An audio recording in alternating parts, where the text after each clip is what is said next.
I was reviewing quarterly reports in my downtown Denver office when my phone buzzed with Mom's contact photo. The autumn sun streamed through my corner window, casting long shadows across the financial documents scattered on my mahogany desk. At 29, I'd worked hard to earn my position as a senior financial analyst, and interruptions during work hours were rare for my family. But something in Mom's voice when I answered made my stomach drop immediately. Her usual cheerful tone was replaced by something strained, almost rehearsed, like she'd been practicing what she was about to say. "Honey, your father and I need to talk to you about something important," she began, and I could hear Dad's muffled voice in the background. The family home in suburban Lakewood had been their sanctuary for 32 years, where they'd raised my brother Jake and me through scraped knees, high school graduations, and family barbecues every 4th of July. I closed my laptop and leaned back in my ergonomic chair, sensing this conversation would require my full attention. The familiar sounds of my office, keyboards clicking, phones ringing, coffee machines brewing, suddenly felt distant and irrelevant. "We've made a decision about the house," Mom continued, her words careful and measured. Through my office window, I watched people hurrying along the busy street below, their lives continuing normally while mine was about to shift dramatically. "We're giving it to Jake," she said, and the simple statement hit me like a physical blow. I'd always assumed the house would be sold eventually, with the proceeds split between my brother and me, as most families handle inheritance matters fairly. Jake, 3 years older than me, had been struggling financially since his divorce 2 years ago. His construction business barely kept him afloat, and he'd been living in a cramped apartment across town, seeing his 8-year-old daughter Emma every other weekend. I understood my parents' desire to help him get back on his feet, but the magnitude of this gift, easily worth $400,000, took my breath away. The house represented decades of my parents' hard work, Dad's 30-year career as an electrician, and Mom's dedicated service as a school nurse. "Sarah, are you there?" Mom's voice brought me back to the present moment. I realized I'd been silent for nearly a minute, processing the implications of their decision while watching a group of college students laugh and chat as they walked past my building. "Yes, I'm here," I managed to say, though my voice sounded foreign to my own ears. I wanted to ask why they hadn't discussed this with me first, why Jake deserved such an enormous gift while I'd been financially responsible my entire adult life. But the words stuck in my throat, held back by years of family dynamics where Jake's needs always seemed to take precedence over mine. The conversation continued for another 10 minutes, with Mom explaining their reasoning and Dad occasionally chiming in with justifications. They believed Jake needed the stability more than I did, pointing to my successful career and comfortable lifestyle as evidence that I didn't require their help. I listened politely, making appropriate responses while internally calculating the financial impact of their decision. By the time we hung up, I sat staring at my reflection in my computer screen, wondering how a simple Tuesday afternoon had turned into a moment that would define my relationship with my family forever. As I tried to refocus on my work, questions swirled through my mind like autumn leaves in a windstorm. Had I been too successful for my own good, inadvertently convincing my parents that I didn't need or deserve their support? Were they trying to fix Jake's life by giving him something I'd never have the opportunity to earn or inherit? The financial documents on my desk suddenly seemed insignificant compared to the emotional calculations I was now forced to make. I picked up my coffee mug with trembling hands, wondering what other surprises my family had in store for me. The rest of my workday passed in a blur of distraction and forced concentration. Every time I tried to analyze a spreadsheet or review a client proposal, my mind wandered back to that house on Maple Street where I'd learned to ride a bike, hosted sleepovers, and dreamed about my future. Now that future felt uncertain, not because of any financial hardship, but because of the realization that my family's perception of fairness was vastly different from my own. As 5 o'clock approached, I gathered my things with unusual urgency, knowing I needed time alone to process what had just happened. Driving home through Denver's rush hour traffic, I called my best friend Lisa and briefly explained the situation. Her immediate response, "That's completely unfair," validated feelings I'd been trying to suppress all afternoon. But even her outrage couldn't fill the hollow feeling in my chest, the sense that something fundamental had shifted in my family dynamic. I hung up, promising to call her later, then spent the rest of the drive home in silence, wondering how I would sleep that night knowing my brother had just received a gift that would change his life while I was expected to simply accept their decision without question. The following Sunday, I drove to my parents' house for our monthly family dinner, my hands gripping the steering wheel tighter than usual. The familiar route through Lakewood's tree-lined streets felt different now, like I was seeing everything through a new lens of financial awareness and family politics. Jake's dusty pickup truck was already parked in the driveway next to Dad's meticulously maintained sedan, and I could smell Mom's famous pot roast wafting through the crisp October air. The house looked exactly the same as always. White brick facade, perfectly manicured lawn, red front door that Dad repainted every spring. But knowing it would soon belong to Jake made everything feel surreal. Inside, the warmth of family, tradition battled with the cold reality of recent revelations. Emma ran to hug me the moment I walked through the door, her gap-toothed smile and boundless energy providing a welcome distraction from the tension I felt brewing beneath the surface. Jake looked more relaxed than I'd seen him in months, already discussing renovation plans with Dad while Mom bustled around the kitchen, adding final touches to our meal. The dining room table was set with Mom's good china, the same floral pattern we'd used for special occasions since I was Emma's age. "Sarah, you're quiet tonight," Dad observed as we settled around the table, his weathered hands folding napkins with the precision he brought to everything in life. I forced a smile and complimented Mom's cooking, though the pot roast tasted different somehow, like everything familiar was slowly becoming foreign. Jake dominated the conversation, enthusiastically describing his plans for updating the kitchen and converting the basement into a workshop for his construction business. His excitement was genuine and infectious, making it harder for me to harbor resentment about a situation that clearly meant the world to him. "The timing couldn't be better," Jake continued, serving himself a second helping of mashed potatoes. "Emma loves this house, and she'll have her own room when she stays with me instead of sleeping on my couch." The mention of his daughter's living situation tugged at my heartstrings, reminding me that this decision affected more than just adult siblings and their financial standings. Emma nodded enthusiastically, already planning which room would be hers and talking about inviting friends over for sleepovers. I watched her animated gestures and bright eyes, understanding why my parents felt compelled to help create stability for their granddaughter. As dinner progressed, the conversation naturally turned to the logistics of transferring ownership. Dad explained they'd already contacted their attorney to begin the paperwork, and Mom mentioned they'd need to have the house appraised for tax purposes. The whole process should be completed within 60 days, Dad said matter-of-factly, as if he were discussing a routine business transaction rather than giving away the family's most valuable asset. I nodded politely while internally calculating the gift tax implications and wondering if they'd consulted with a financial advisor about the long-term consequences of their decision. "There is one small complication," Mom said carefully, her fork pausing halfway to her mouth. The word complication hung in the air like smoke from Dad's old cigarettes, which he'd given up years ago but somehow still seemed to linger in certain corners of the house. Jake's expression shifted slightly, his earlier enthusiasm tempered by whatever news was coming next. Dad cleared his throat and looked directly at me, his blue eyes serious behind wire-rimmed glasses that had remained unchanged for the past decade. "Jake needs to take out a mortgage to pay for some immediate repairs and renovations," Dad explained, his voice taking on the tone he'd used when teaching me about electrical circuits as a teenager. "The roof needs work, the furnace is on its last legs, and there are some foundational issues that can't wait." Jake nodded along, adding details about water damage in the basement and outdated electrical systems that posed safety hazards. The list of necessary repairs grew longer with each revelation, and I began to understand why a free house might not be the simple gift it initially appeared to be. "The bank is willing to lend him the money," Mom continued, "but they want a co-signer because of his credit situation and the recent divorce." The words I'd been dreading finally emerged, hanging between us like a bridge I wasn't sure I wanted to cross.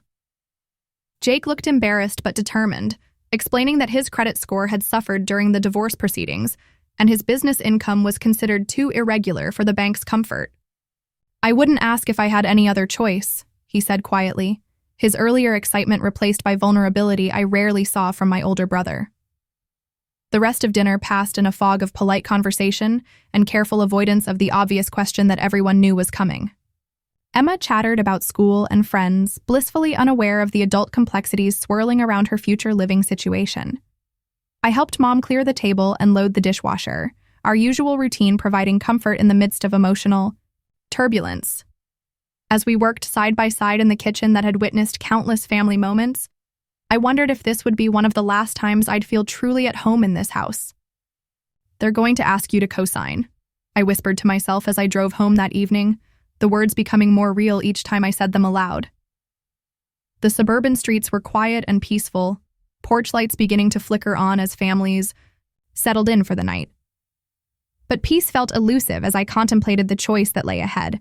Help my brother secure his new life at the potential cost of my own financial security, or refuse and risk damaging family relationships that had taken decades to build. The decision felt impossibly complex, with no clear right answer and significant consequences regardless of what I chose.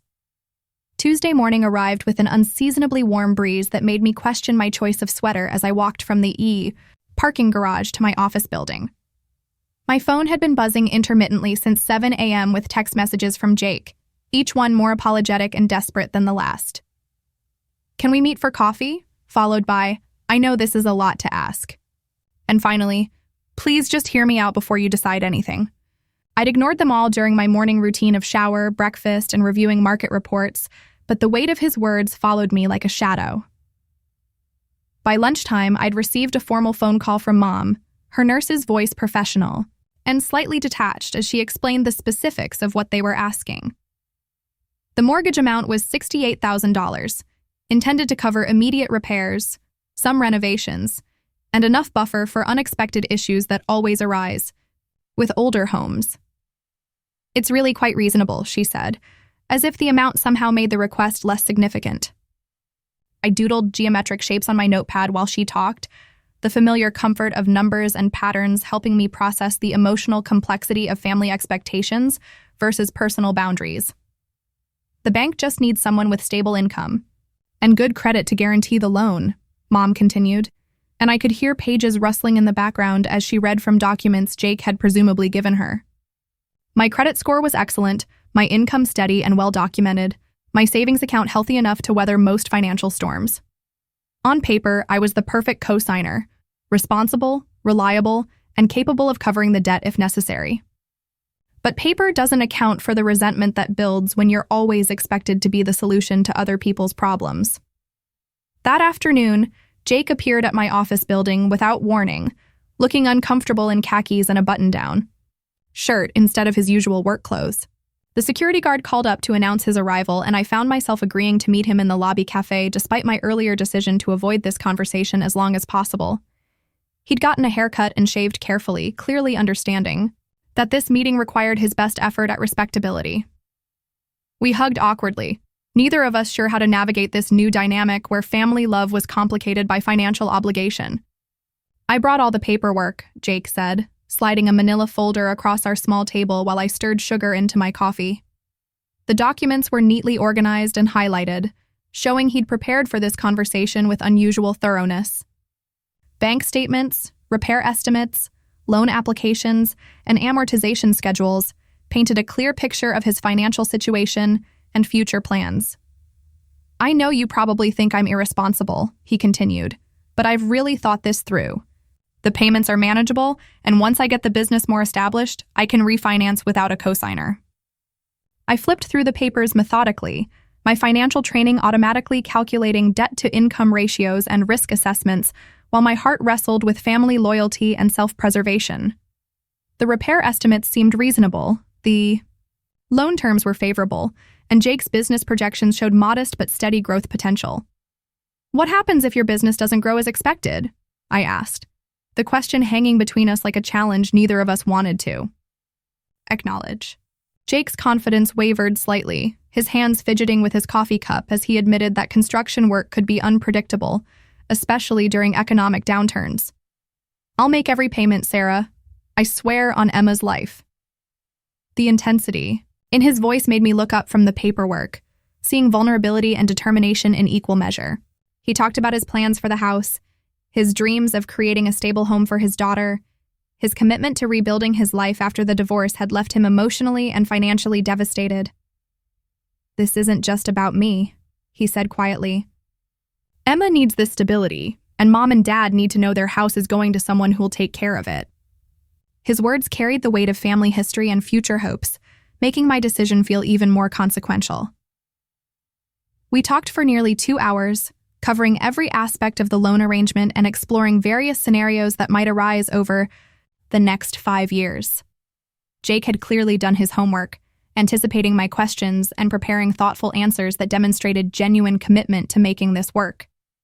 He acknowledged that asking me to co-sign was unfair given that I'd received no comparable gift from our parents, but he also emphasized that he had no other options. "The bank won't approve the loan without a co-signer," he repeated several times, as if the repetition might make the request feel less burdensome. As our conversation wound down, Jake pulled out his phone to show me recent photos of Emma playing in the backyard of our family home. She was pushing leaves into piles and laughing with pure joy, her future happiness seemingly dependent on the decision I was being asked to make. "She's already picked out her room," Jake said softly, scrolling through pictures of his daughter measuring windows and planning furniture arrangements. The images were both heartwarming and manipulative, though I wasn't sure if Jake intended them that way or if I was becoming overly cynical about family motives. "I need time to think about this," I said finally, gathering the paperwork and sliding it back into the folder. Jake nodded understandingly, but I could see disappointment flash across his face before he composed himself. We walked to the lobby together, making small talk about work and weather, while both knowing that our relationship had fundamentally changed. Whether I agreed to co-sign or not, we'd crossed a line where family love became entangled with financial obligation, and that complexity would color every future interaction between us. That evening, I spread Jake's paperwork across my dining room table alongside my own financial statements, creating a visual representation of the decision that was consuming my thoughts. My condo overlooked downtown Denver's skyline, the city lights twinkling like stars against the darkening sky, but the beautiful view couldn't distract from the numbers staring back at me from the documents. The loan amount represented nearly 2 years of my discretionary income after taxes, rent, and living expenses, money I'd been saving for a down payment on a house of my own. The irony wasn't lost on me that co-signing Jake's mortgage might delay my own home ownership dreams indefinitely. I called my financial advisor, Michael, who'd been helping me plan for major purchases since I'd started my career 5 years ago. His office stayed open late for clients like me who worked traditional hours, and his calm, analytical approach had always helped me make sound financial decisions.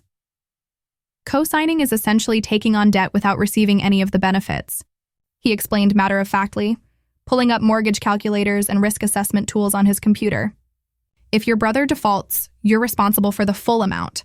Plus, it will impact your credit score and debt-to-income ratio for any future loan applications. Michael's assessment was thorough and sobering, covering scenarios I hadn't considered. In my emotional conversations with family members, if Jake missed payments, I'd be legally obligated to cover them or face damage to my own credit history. If he defaulted entirely, I could be forced to pay off the remaining balance or risk losing my own assets to satisfy the debt. The bank wouldn't require a cosigner if they believed the primary borrower was a good risk, Michael pointed out, his words cutting through the family loyalty arguments I'd been wrestling with all week. After leaving Michael's office, I drove aimlessly through Denver's streets, trying to process the professional advice against my family obligations. The October evening was crisp and clear, with early holiday decorations beginning to appear in shop windows along 16th Street.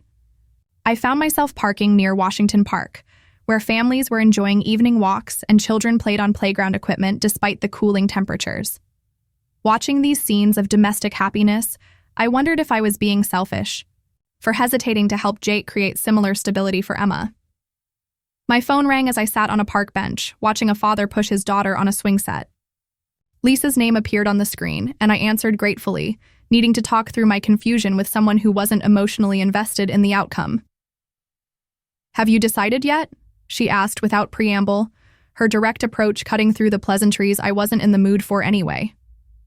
I explained Michael's warnings and my own financial concerns, while Lisa listened with the patience of a true friend who understood the complexity of family dynamics. "Here's what I don't understand," Lisa said after I'd finished explaining the situation. "Your parents give Jake a $400,000 house, then ask you to put your financial security at risk so he can afford to maintain it. Where's the fairness in that arrangement? Her blunt assessment echoed thoughts I'd been trying to suppress, the growing resentment about being expected to solve problems I hadn't created. Lisa had known our family for years and had observed the pattern of Jake receiving help while I was expected to be self-sufficient because of my professional success.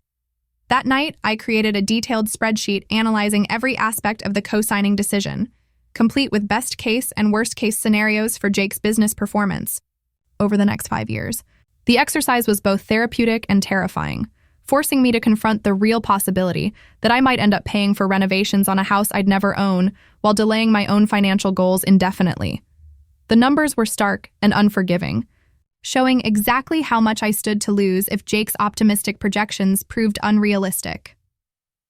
I also researched the legal implications of co-signing, learning about my rights and responsibilities in various default scenarios. The information was dense and technical, filled with legal terminology that made my head spin, but the core message was clear. Co-signers have all the liability with none of the control. If Jake decided to stop making payments, I couldn't force him to sell the house or prevent foreclosure proceedings from damaging my credit. The bank would come after me first because I had better income and assets, making me the easier target for debt collection. Around midnight, I found myself looking through old photo albums, searching for clues about family dynamics that might explain why this situation felt so familiar and frustrating. Pictures from childhood birthdays, family vacations, and holiday celebrations told a story of parents who loved both their children but seemed to consistently rescue Jake from consequences, while expecting me to handle my own problems independently. Had my competence become a burden, making me the family member everyone turned to when solutions were needed, but no one considered when benefits were distributed? The photo albums revealed patterns I'd never consciously recognized. Jake getting a car when he turned 16 while I waited until 18 and bought my own. Jake receiving help with college tuition while I worked multiple jobs and took out student loans. Jake living at home after high school while I moved out and became financially independent. Each memory added weight to my growing realization that this co-signing request was just the latest example of a family dynamic where my success was both appreciated and taken for granted. As I finally prepared for bed, I realized the decision was about more than money or family loyalty. It was about establishing boundaries and determining whether I would continue accepting an unfair distribution of family resources and responsibilities. The choice would define not only my financial future, but also my relationship with parents and brother for years to come. Sleep came fitfully that night, filled with dreams of houses I couldn't afford, and family gatherings where love was measured in dollars and cents, rather than genuine care and consideration. Friday afternoon brought an unexpected lunch invitation from my Aunt Margaret, Dad's sister who lived in Boulder and maintained friendly but objective relationships with our immediate family. Margaret had built a successful real estate career over 3 decades and possessed the kind of practical wisdom that comes from watching families navigate major financial decisions. Her invitation felt like divine intervention, offering me a chance to discuss the situation with someone who understood family dynamics, but wasn't emotionally invested in the outcome. We met at a quiet restaurant in Cherry Creek, where Margaret listened intently while I explained the house gift and co-signing request over salads and iced tea. Her expression remained neutral throughout my story, occasionally nodding but offering no immediate reactions that might influence my decision-making process. Family money decisions are always complicated, she said finally, her real estate experience evident in her measured approach to analyzing the situation. The question isn't whether Jake deserves help, but whether this particular arrangement is fair to everyone involved. Margaret asked probing questions I hadn't considered, focusing on the long-term implications for family relationships rather than just the immediate financial concerns. What happens if Jake struggles with payments and you have to cover them? She wondered aloud. Will you resent him? Will your parents blame you if you can't or won't help? Will Emma understand why her aunt might seem less enthusiastic about family gatherings? Her questions painted uncomfortable pictures of future family dynamics, where financial obligations poisoned natural affection and created lasting divisions between relatives who genuinely cared about each other. There's also the precedent this sets, Margaret continued, cutting into her grilled chicken with surgical precision. If you co-sign this loan, you're essentially agreeing that your role in the family is to provide financial backing for Jake's decisions. What's the next request going to be? A business loan? Help with Emma's college expenses? Where do you draw the line once you've established that your credit and income are available to solve family problems? Her words struck me like physical blows, articulating fears I'd been struggling to name about becoming permanently cast as the family's financial safety net. After lunch, Margaret suggested we visit some open houses in neighborhoods where I'd been considering buying my own home. "You need to see what you're potentially giving up," she said, and we spent the afternoon touring condos and townhomes in my price range. Each property showed me possibilities for my own future: guest bedrooms for hosting friends, home offices for advancing my career, gardens for weekend relaxation, spaces that would be entirely mine to decorate and modify according to my preferences rather than family obligations. The last house we visited was a charming craftsman-style home in Highland, with hardwood floors, built-in bookshelves, and a kitchen that overlooked a small backyard perfect for summer barbecues. Standing in the living room, I could envision my furniture arranged around the fireplace, my books filling the shelves, my life expanding to fill spaces designed around my own dreams rather than other people's needs. "This is what you're risking," Margaret said gently, watching me calculate mortgage payments and visualize my future in this space. That evening, I called my college roommate Rachel, who'd recently gone through her own family financial crisis when her brother asked for help, starting a restaurant business. Rachel had refused to invest in the venture, watching from the sidelines as her brother's restaurant failed within 18 months and nearly bankrupted him. "I felt guilty for years," Rachel admitted, "but when I saw how much money he lost, I realized I'd made the right decision. Sometimes loving someone means not enabling their risky choices, even when they get angry about your boundaries."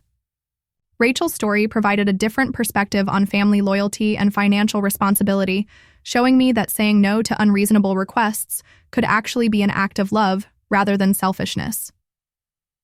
"Your brother needs to succeed or fail, based on his own decisions," she pointed out. "If you co-sign and he succeeds, he'll never know if it was because of his own efforts or your financial backing. If he fails, you'll both suffer the consequences instead of just him learning from his mistakes." Her analysis reframed the situation as a question of enabling versus empowering, challenging my assumptions about what constituted genuine family support. Saturday morning brought a surprise visit from my maternal grandmother, who lived in an assisted living facility but still drove herself around town with the confidence of someone half her age. Grandma Rose had survived the Great Depression, raised 4 children as a single mother after Grandpa died young, and built a small fortune through careful saving and wise investments. Her perspective on money and family was shaped by decades of hard choices and practical wisdom that couldn't be learned from financial advisors or self-help books. "Your parents mean well," Grandma Rose said over coffee in my kitchen, "but they're making a mistake if they think giving Jake that house will solve his problems. Money doesn't fix character issues or teach responsibility. It just makes the consequences bigger when poor decisions inevitably catch up." Her blunt assessment of Jake's situation was both harsh and accurate, acknowledging his struggles while refusing to make excuses for his financial irresponsibility. "You've worked hard to build your life," she continued, "and you don't owe anyone the right to risk what you've earned, not even family." As Grandma Rose prepared to leave, she pressed a folded piece of paper into my hand with instructions not to read it until I was alone. The note contained advice that would influence my decision in ways I couldn't have anticipated. Sometimes the most loving thing you can do is allow people to face the natural consequences of their choices. Enabling weakness doesn't create strength, and sacrificing your future for someone else's comfort rarely leads to gratitude or growth. Trust your instincts, sweetheart. You already know what the right answer is. You're just afraid to disappoint people who should be more concerned about protecting your well-being than solving Jake's problems. Sunday evening arrived with an urgency I hadn't requested, as Mom called to arrange a family meeting for the following Tuesday night. "We need to get this resolved," she said with the efficient tone she used when organizing family schedules around work and school commitments. "The bank needs an answer by Friday, and we want to make sure everyone understands the situation completely before any final decisions are made." Her words carried an undertone of expectation that made me suspect the meeting was more about pressuring me to agree than genuinely exploring all options. Tuesday's meeting took place in the same dining room where we'd shared countless family meals, but the atmosphere felt formal and tense rather than warm and welcoming. Dad had prepared an agenda, complete with typed bullet points and supporting documents, treating our family discussion like a business presentation. Jake sat quietly, letting our parents make his case while he occasionally nodded or added clarifying details. Emma was staying with her mother that evening, which probably made the adult conversation easier, but also removed the emotional leverage her presence might have provided. "Let's start with the facts," Dad began, spreading papers across. The mahogany table-like evidence in a legal proceeding. The house appraisal, repair estimates, loan documents, and Jake's business projections created a visual argument for why co-signing made logical sense from everyone's perspective except mine. "This is really a straightforward business arrangement," he continued, his electrician's precision evident in how he'd organized every document and calculated every figure. "Sarah co-signs the loan. Jake makes the payments. Everyone benefits from having the house properly maintained and occupied by family." Mom took over the emotional arguments, discussing Emma's need for stability and Jake's genuine commitment to rebuilding his life after the divorce. "He's not the same person who made those mistakes 5 years ago," she insisted, referring to the financial irresponsibility that had contributed to his marriage ending. "The divorce was a wake-up call, and he's been working steadily ever since. This house represents a fresh start, not just for Jake, but for Emma too." Her nurse's training was evident in how she presented Jake's case like a patient's recovery plan, emphasizing progress and potential rather than past failures. Jake finally spoke up, his voice carrying a humility I rarely heard from my usually confident older brother. "I know this is asking a lot," he said, looking directly at me for the first time since the meeting began. "If there was any other way to make this work, I wouldn't put you in this position. But the bank won't approve the loan without a cosigner, and you're the only person I trust enough to ask." His vulnerability was genuine and affecting, making it harder for me to maintain the emotional distance I'd been cultivating all week. "What happens if you can't make the payments?" I asked, the question I'd been avoiding in our previous conversations. The room fell silent, with Dad shuffling papers and Mom examining her hands, while Jake struggled to find words that might reassure me without making promises he couldn't guarantee. "I'll make every payment," he said finally, the same pledge he'd made in my office building the previous week. "My business is growing, and I've learned to manage money better since the divorce. I won't let you down." His sincerity was undeniable, but sincerity doesn't always translate to capability when life becomes unexpectedly complicated. Dad presented backup plans and contingency arrangements, showing me insurance policies and asset lists that could theoretically cover the loan if Jake encountered serious problems. "We've thought through various scenarios," he assured me, "and there are multiple ways to handle difficulties if they arise." But his contingency plans relied heavily on assumptions about Jake's continued employment, the stability of the construction industry, and the absence of major economic disruptions that could affect everyone's financial situation simultaneously. The meeting continued for nearly 3 hours, with my parents methodically addressing every concern I raised, and Jake adding personal appeals about Emma's happiness and his own determination to succeed. Their presentation was thorough and well-intentioned, but it felt increasingly like a sales pitch rather than a family discussion where my legitimate concerns were given equal weight. "We understand this is a big decision," Mom said as the evening wound down, "but we really believe this is the right thing for everyone involved." Her phrasing made it clear that everyone primarily meant Jake and Emma, with my interests secondary to their needs. As we prepared to end the meeting, Dad handed me additional documents to review at home, including legal papers that would formalize the co-signing arrangement and insurance policies that would theoretically protect my interests if problems arose. "Take your time looking these over," he said, "but remember that the bank deadline is Friday, so we need your answer by Thursday, at the latest." The deadline felt arbitrary and pressured, another indication that this family meeting was more about closing a deal than ensuring I made the best decision for my own financial security. Driving home through Denver's quiet suburban streets, I felt the weight of family expectations settling on my shoulders like a heavy coat I hadn't chosen to wear. Every argument they'd presented was reasonable and well-intentioned, but none of them adequately addressed my fundamental concern about being asked to risk my financial security for a gift I'd never received myself. The meeting had clarified the practical details without resolving the underlying fairness issues that made this decision so emotionally complex. That night, I called Lisa to debrief about the family meeting, needing to hear an outside perspective on what had felt like a carefully orchestrated campaign to secure my agreement. "Did anyone ask what you get out of this arrangement?" Lisa wondered aloud, cutting straight to the heart of my discomfort. "It sounds like they've figured out all the benefits for Jake and Emma, and all the risks for you, but I don't hear anything about how this helps your life or your future." Her observation highlighted the one-sided nature of the arrangement that my family had presented as mutually beneficial.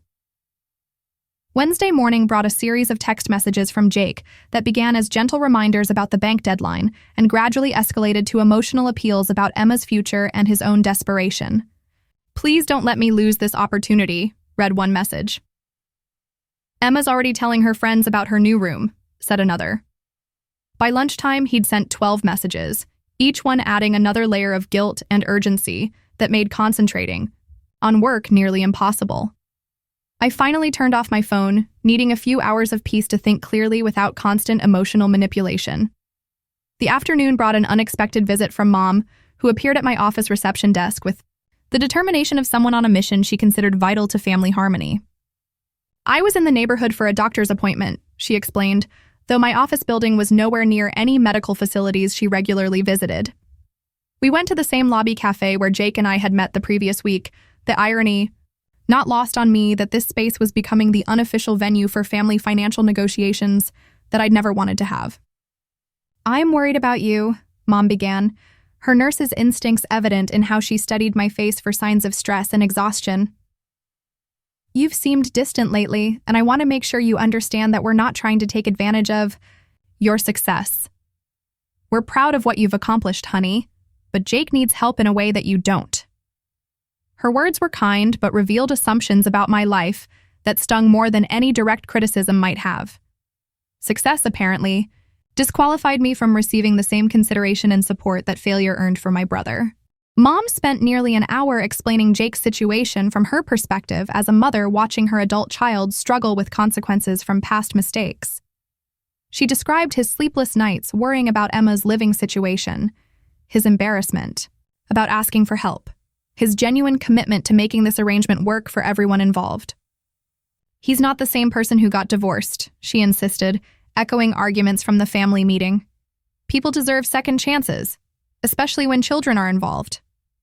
Her maternal instincts were admirable, but they seemed to extend more readily to Jake's circumstances than to my own needs and concerns. "What about my second chance?" I asked quietly, surprising myself with the directness of the question. "I've been responsible my entire adult life, saved money, built my career, never asked for help with anything. When do I get the gift that changes my life? When do I get the family meeting where everyone discusses how to make my dreams come true?" Mom looked genuinely surprised by my questions, as if it had never occurred to her that I might want or need the same level of family support that Jake received regularly. The conversation grew uncomfortable as I voiced concerns I'd been suppressing for years about the unequal distribution of family resources and attention. Mom defended their choices by pointing to my professional success and financial stability, but her arguments only reinforced my growing realization that competence was being punished while irresponsibility was rewarded. "We help Jake because he needs it more," she said simply, apparently unaware that her statement revealed everything wrong with their approach to family equity. The cafe around us buzzed with normal business conversations while we navigated emotional territory that felt increasingly dangerous and unfamiliar. When Mom left, she hugged me longer than usual and promised to call that evening to continue our conversation. But her parting words, "I hope you'll do the right thing for Jake and Emma," made it clear that she'd already decided what the right thing was, regardless of my own feelings or financial concerns. The pressure was mounting from multiple directions, creating an atmosphere where saying no would be interpreted as selfish rather than prudent, cruel rather than self-protective. That evening, Dad called with what he described as a final offer, designed to address my concerns while still helping Jake secure the loan. "What if we put aside some money as a guarantee fund?" he suggested, outlining a plan where my parents would maintain a savings account specifically designated to cover mortgage payments if Jake encountered difficulties. The proposal sounded reasonable until I realized they were offering to risk their retirement savings to protect my credit, essentially creating another layer of family financial entanglement rather than reducing the overall risk of the arrangement. "How much money would you set aside?" I asked, already knowing the answer wouldn't be sufficient to cover 5 years of mortgage payments plus potential foreclosure costs. Dad mentioned a figure that represented about 6 months of payments, which demonstrated good intentions but inadequate understanding of the long-term financial exposure I'd be accepting. "It's something," he said hopefully, and I appreciated his effort to find a compromise even though his solution didn't fundamentally change the risk-reward calculation that made co-signing so problematic for me. The call continued with Dad sharing more details about Jake's business prospects and the potential for refinancing the loan within a few years once his credit improved. "This really is temporary," Dad insisted, though temporary in mortgage terms could easily mean 5 to 7 years of potential liability. His optimism about Jake's future success was touching but not particularly reassuring given my brother's history of financial difficulties and the unpredictable nature of construction work in an economy that seemed increasingly volatile. Thursday morning arrived with an email from the bank's loan officer, forwarded through Jake, requesting my financial information and availability for a phone interview to discuss the co-signing arrangement. The email was professional and routine, treating my participation as an assumption rather than a decision, still under consideration. "Please call me at your earliest convenience," the loan officer had written, "so we can finalize the application process and move toward closing." The casual tone suggested that family pressure had already convinced everyone that my agreement was inevitable. I spent most of Thursday avoiding phone calls and text messages while trying to focus on work projects that seemed trivial compared to the family drama consuming my thoughts. Every financial document I reviewed reminded me of my own goals and the potential impact of taking on additional debt obligations. Spreadsheets full of investment projections and retirement calculations showed exactly what I stood to lose if Jake's optimistic scenarios proved unrealistic and I ended up covering his mortgage payments while still paying my own rent. By 5 o'clock, I'd received 17 messages from various family members, including a photo from Emma showing her measuring the bedroom she'd claimed in my parents' house. The image was heartbreaking and manipulative in equal measure, a visual reminder that my decision would affect an innocent child who had no understanding of adult financial complexities. Jake's accompanying message read, "She's so excited about having her own space. Please don't let me disappoint her." The emotional blackmail was obvious but effective, adding another layer of guilt to an already impossible situation. That evening, I sat in my condo looking out at Denver's skyline while trying to imagine how I'd feel in 5 years if I agreed to co-sign the loan. Best case scenario, Jake would make every payment, refinance successfully, and I'd never face any financial consequences beyond temporary impacts on my debt-to-income ratio. Worst case scenario, I'd be making mortgage payments on a house I didn't own while struggling to qualify for my own home loan, watching my savings disappear while Jake and Emma enjoyed the stability my financial sacrifice had provided. The gap between best and worst case outcomes was enormous, with my entire financial future hanging in the balance of Jake's business success and personal responsibility. Friday morning brought the bank's deadline with an urgency that felt manufactured but undeniable. I woke up to missed calls from Jake, 2 voicemails from Mom, and a text from Dad asking if I needed him to drive over and discuss any final concerns before the bank closed.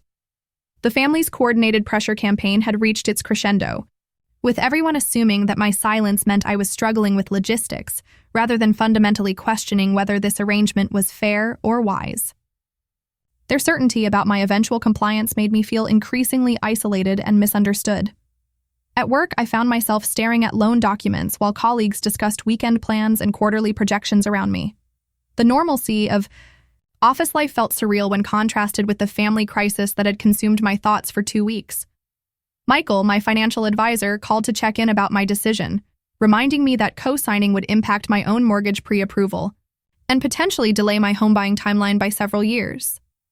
"You don't owe anyone an explanation for protecting your financial future," he said, his professional detachment a refreshing contrast to the emotional manipulation I'd been experiencing from family members.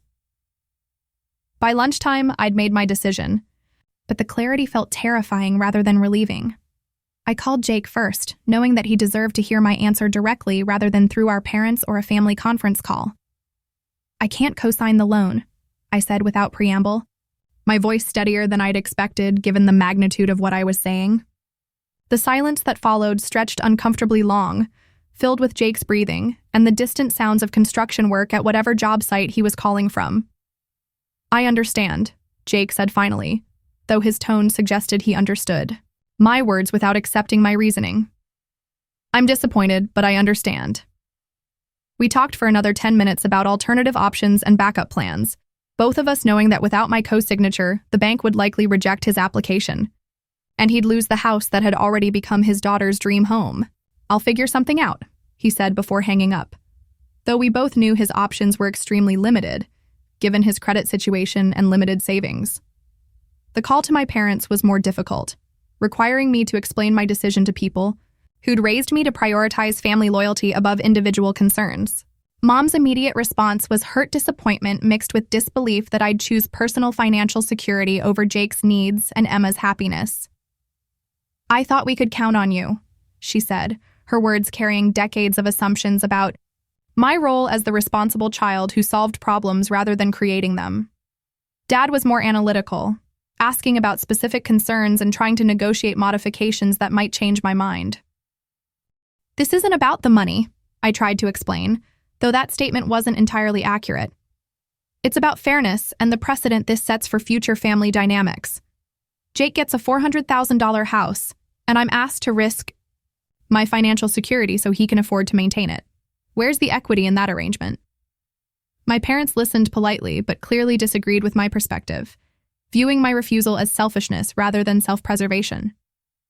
Their inability to understand my position felt like a fundamental rejection of my worth as their daughter.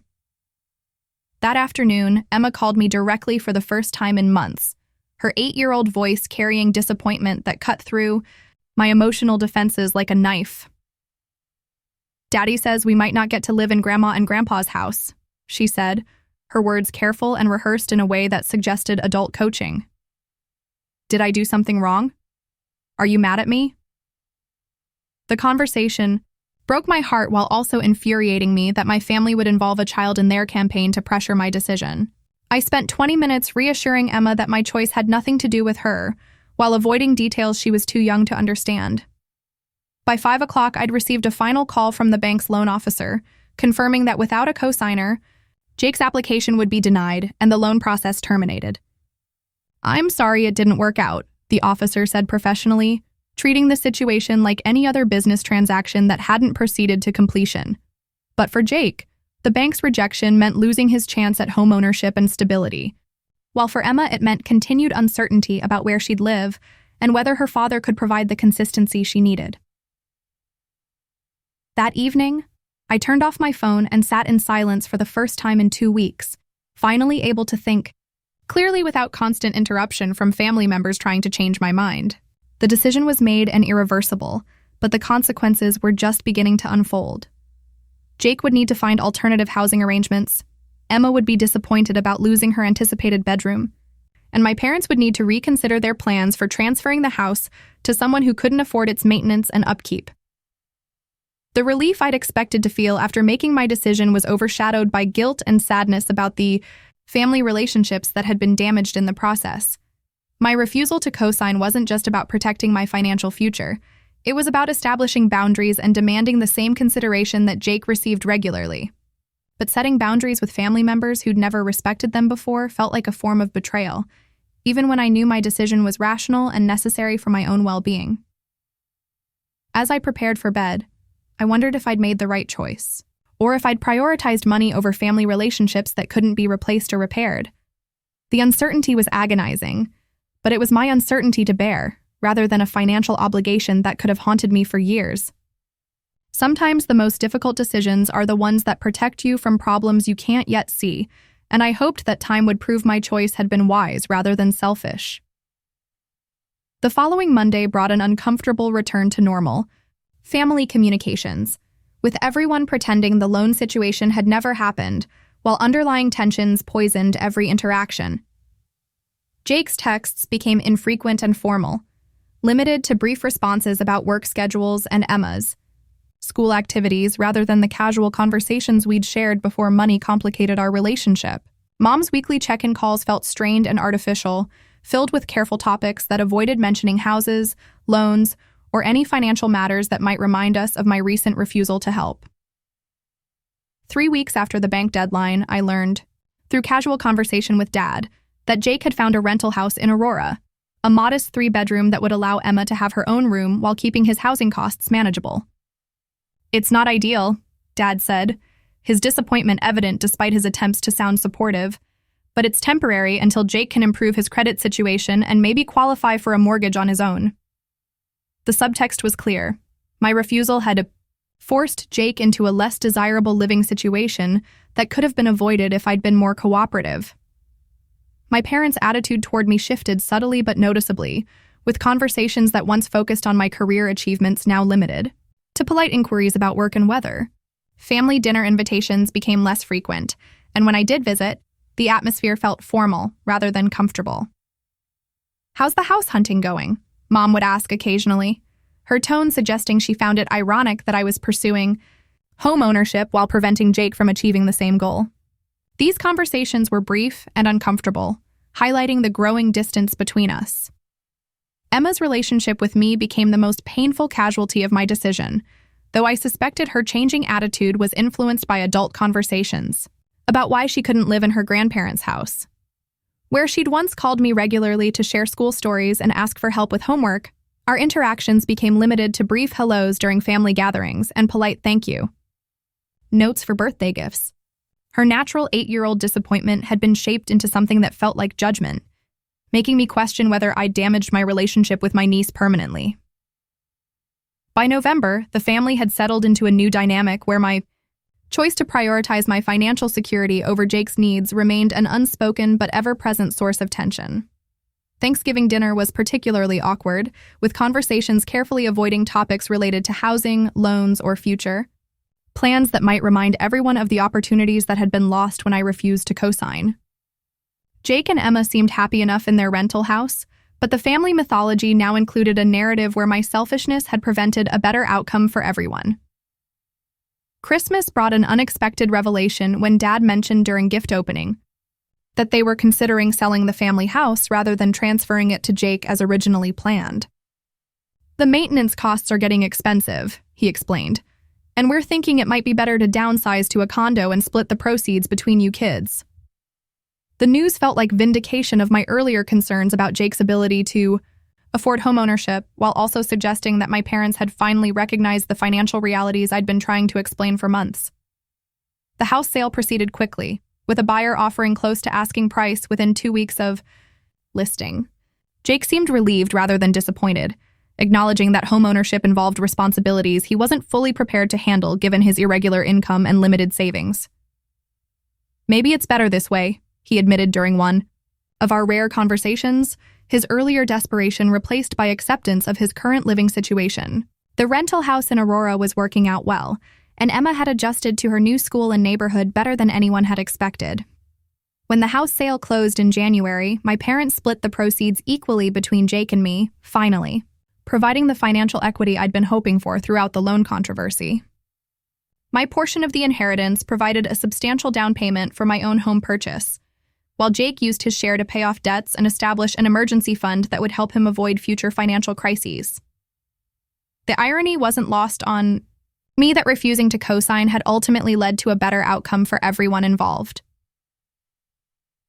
By February, I'd found a beautiful townhome in Washington Park, with hardwood floors, a renovated kitchen, and a small garden where I could grow vegetables.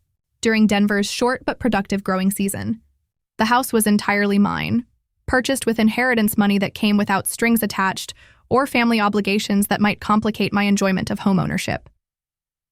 Standing in my new living room surrounded by boxes and furniture, I felt pride and satisfaction that had been worth the temporary family tensions that preceded this moment.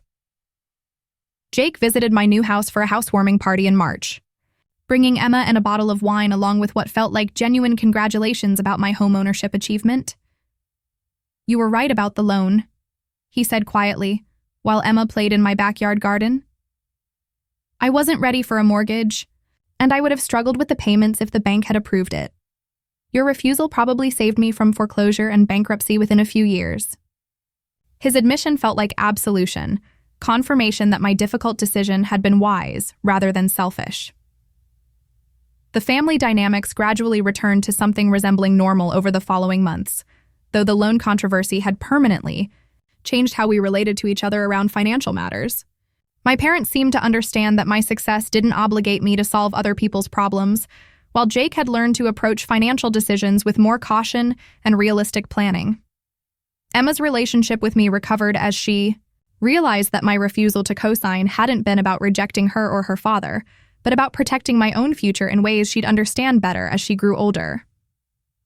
A year after the loan controversy, I found myself hosting Thanksgiving dinner in my own home for the first time, surrounded by family members who'd learned to navigate our new dynamic with greater respect for individual boundaries and financial independence. Jake arrived with Emma and a homemade dessert, his rental house situation having evolved into a comfortable long-term arrangement that suited his needs without the pressures of home ownership. Mom and Dad brought their traditional green bean casserole and stories about their new condo, which required minimal maintenance and allowed them to travel more frequently during retirement.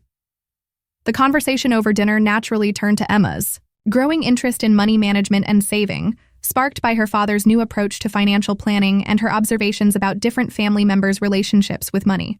"Aunt Sarah, why did you buy your house instead of getting one for free like Daddy almost did?" she asked with 8-year-old directness that made the adults around the table pause uncomfortably. I explained that earning something yourself often feels more satisfying than receiving it as a gift, and that making your own choices gives you more control over your future. Emma's question opened a broader family discussion about money, independence, and the different paths to financial security that each of us had chosen. Jake talked about learning to live within his means and building his credit score through consistent bill payments and debt reduction, while my parents shared lessons from their own financial journey and the mistakes they'd made along the way. The conversation was honest and educational in ways that wouldn't have been possible during the height of the loan controversy, when emotions ran too high for rational discussion. After dinner, Jake and I found ourselves alone in my kitchen while other family members watched football and Emma played with her new tablet in the living room. "I owe you an apology," he said, loading dishes into my dishwasher with careful attention that suggested he'd been thinking about this conversation for months. "I put you in an impossible position and then got angry when you made the responsible choice. I was desperate and scared, but that doesn't excuse how I handled the whole situation." His apology felt genuine and complete, acknowledging both his mistakes and my difficult position without making excuses or asking for anything in return. I shared my own apologies for the way I'd communicated my decision, acknowledging that I could have been more supportive of his feelings while still protecting my financial interests. "I should have explained my concerns earlier instead of letting resentment build up," I admitted. "And I should have been clearer that my refusal wasn't about not caring about you and Emma, but about not being able to take on that level of financial risk." Our conversation felt like the honest discussion we should have had months earlier, before family pressure and emotional manipulation complicated what could have been a straightforward business decision. The evening ended with Emma asking if she could spend a weekend at my house soon, excited about having her own guest room and helping me plant spring vegetables in my garden. Her enthusiasm reminded me that the most important family relationships had survived the loan controversy intact, even if they'd been temporarily strained by adult financial conflicts. "Can we make cookies in your new kitchen?" she asked, and I promised we'd try several different recipes until we found her favorite. Over the following months, I began to understand that my refusal to co-sign had been about more than protecting my credit score or preserving my home buying timeline. It had been about establishing my right to make decisions based on my own needs and values rather than family expectations that didn't account for my perspective or well-being. The controversy had forced all of us to confront assumptions about family loyalty, financial responsibility, and the difference between helping and enabling that we'd never previously examined. Jake's business continued to grow steadily, and by summer he was discussing the possibility of buying a house in a few years once his credit had fully recovered and he'd saved enough for a substantial down payment. "I want to earn it myself this time," he said during one of our regular coffee meetings, his pride evident in how he described his financial goals and planning strategies. The setback of losing the family house had ultimately motivated him to build genuine financial stability, rather than relying on gifts and cosigners to achieve goals he wasn't ready to maintain independently. My relationship with my parents evolved to include more honest discussions about money, inheritance, and the assumptions they'd made about my role as the financially successful child who could solve family problems. "We didn't realize how unfair we were being," Mom admitted during one of our monthly lunch dates. "Your success made us think you didn't need the same consideration we gave Jake, but that wasn't right.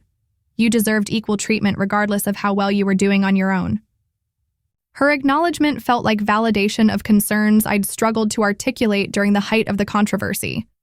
As winter approached again, I reflected on the lessons learned from a family crisis that had initially felt like a disaster, but ultimately strengthened our relationships and clarified our values. My refusal to co-sign Jake's loan had been the right decision for everyone involved, even though it had taken months for the benefits to become apparent. Jake had developed genuine financial responsibility, my parents had learned to distribute family resources more equitably, and I had established boundaries that protected my future while maintaining the love and respect that made family relationships worthwhile. The experience taught me that sometimes the most loving thing you can do is refuse to enable someone's poor choices, even when that refusal causes temporary disappointment and conflict. Real family support means encouraging independence and responsibility, rather than providing financial solutions that prevent people from learning to solve their own problems. As I sat in my own living room, surrounded by furniture I'd chosen and books I'd collected, I felt grateful for the difficult decision that had led to this moment of genuine contentment and self-respect. Standing at my kitchen window, watching snow begin to fall on the garden I'd planted and tended throughout my first year of homeownership, I realized that the loan controversy had been a gift in disguise.